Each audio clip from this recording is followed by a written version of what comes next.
Samahan niyo ako sa isang pakikipagsapalaran sa mundo ng isa sa mga pinakakakatuwang nilalang sa ating planeta, ang mudskipper. Isipin niyo, isang isda na hindi lang basta lumalanggoy kundi nakakalakad din sa lupa, nakakaakyat sa puno at nakakahinga pa ng hangin. Huwag kayong bibitaw dahil marami tayong matutuklasan tungkol sa kakaibang amphibious fish na ito. Halika at pag-usapan natin. Sa gitna ng maputik at maalat na tubig ng mga bakawan, makikita ang mudskipper, isang isda na tila ayaw mamalagi sa tubig. Gamit ang malalaking mata at matitipunong palikpik, ito ay malayang nakakagala sa lupa na parang isang maliit na explorer. Ang mudskipper ay tunay na kakaiba at humahamon sa ating karaniwang pag-iisip tungkol sa mga isda. Ang mudskipper ay kabilang sa pamilyang Oxodorsidae, isang grupo ng mga gobe na nag-evolve upang mabuhay sa intertidal zone kung saan nagtatagpo ang lupa at dagat. Dito nila nakukuha ang husay sa pag-angkop sa dalawang magkaibang mundo. Ang isa sa mga pinaka-nakakabilib na katangian ng mudskipper ay ang kakayahan nitong maglakad sa lupa. Ang kanilang mga binagong pectoral fins ay parang malalakas na mga braso na nagbibigay daan sa kanila na gumapang at tumalon sa putikan. Samantala, ang kanilang mga pelvic fins ay nagsisilbing suction cup na tumutulong sa kanila na kumapit sa mga bato at ugat ng puno. Ngunit ang kanilang mga adaptasyon sa lupa ay higit pa sa paggalaw. Ang mga mudskipper ay may espesyal na balat na nagpapahintulot sa kanila na huminga ng hangin. Ang kanilang balat ay mayaman sa mga daluyan ng dugo, na may network ng mga ugat na malapit sa ibabaw na maaaring sumipsip ng oxygen ng direkta mula sa hangin. Ang cutaneous respiration na ito ay sinusuportahan ng buccal breathing, kung saan sila kumukuha ng hangin sa pamamagitan ng kanilang mga bibig at lalamunan na may linya ng basa-basa at vascularized na tissue.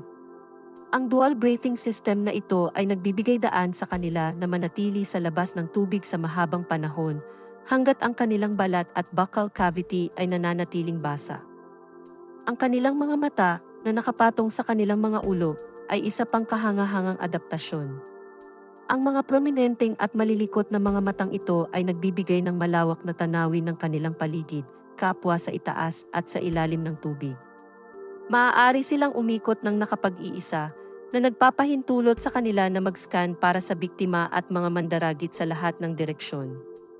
Bukod dito, mayroon silang natatanging mekanismo upang mapanatiling basa ang kanilang mga mata. Maaari nilang iurong ang mga ito sa mga socket na may tubig na epektibong kumukurap upang maiwasan ang mga ito na matuyo. Ang kanilang dieta ay kasing iba-iba ng kanilang tirahan. Sila ay mga oportunistang kumain na kumakain ng iba't ibang biktima, kabilang ang mga insekto, crustacean, bulate, at kahit na mas maliliit na isda. Sa lupa, ginagamit nila ang kanilang dila na nakakagulat na mahaba at malagkit upang makuha ang biktima, tulad ng isang hunyango. Sa tubig, bumabalik sila sa kanilang pag-uugali sa pagpapakain na parang isda na sinasalo ang biktima gamit ang kanilang mga bibig. Ang mga mudskipper ay lubos na teritorial, lalo na ang mga lalaki. Itinatatag at ipinagtatanggol nila ang kanilang mga teritoryo na may masalimuot na pagpapakita na kinabibilangan ng pagtataas ng kanilang mga dorsal fins, pagnganga ng kanilang mga bibig at pagtalon pa sa hangin. Ang mga pagpapakita na ito ay nagsisilbing takutin ang mga karibal at akitin ang mga babae. Pagdating sa pagpaparami, ang mga mudskipper ay nagpapakita ng isang kamanghamanghang timpla ng mga pag-ugali sa lupa at tubig. Nagtatayo sila ng masalimuot na mga lungga sa putik na nagsisilbing mga pugad at nagbibigay ng proteksyon para sa kanilang mga itlog. Ang lalaki ay naghuhukay ng lungga na lumilikha ng isang silid kung saan nangingitlog ang babae. Pagkatapos ay binabantayan niya ang mga itlog at larvae na tinitiyak ang wastong oxygenation sa pamamagitan ng regular na pagpapakilos ng tubig sa loob ng lungga. Bagamat lahat ng mudskipper ay kayang maglakad sa lupa, ang ilang mga species ay dinadala ang kanilang terrestrial na pamumuhay sa mga bagong taas, literal.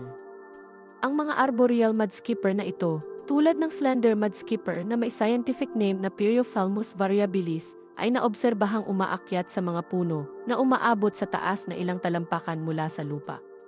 Nakakamit nila ang gawaing ito sa pamamagitan ng paggamit ng kanilang mga palikpik at isang espesyal na malagkit na mukus na itinago ng mga glandula sa kanilang tiyan.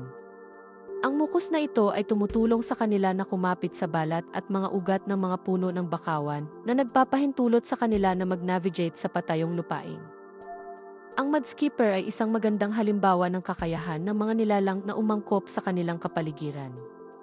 Ang kanilang mga natatanging katangian ay nagbibigay sa kanila ng kakayahang mabuhay sa dalawang magkaibang mundo. Sa kasamaang palad, ang mga mudskipper ay naharap sa mga banta mula sa mga gawain ng tao, tulad ng pagkasira ng mga bakawan, polusyon at labis na pangingisda. Kaya naman mahalaga na ating pangalagaan ang kanilang tirahan at suportahan ang mga pagsisikap sa konserbasyon. Ang mudskipper, isang isda na tunay na kakaiba. Ito ay paalala na ang mundo ng kalikasan ay puno ng mga sorpresa at ang ebolusyon ay maaaring humantong sa mga kamangha-manghang pagbabagay. Kung nasiyahan kayo sa malalim na pagtuklas na ito sa mundo ng mudskipper, siguraduhin mag-thumbs up sa video na ito at mag-subscribe sa aking channel para sa mas marami pang kahangahangang pakikipagsapalaran sa mga hayop. At kung mayroon kayong ibang mga kamangha-manghang katotohanan tungkol sa mga hayop na nais ibahagi, mag-comment lang sa ibaba. Hanggang sa muli, ipagpatuloy ang pagtuklas.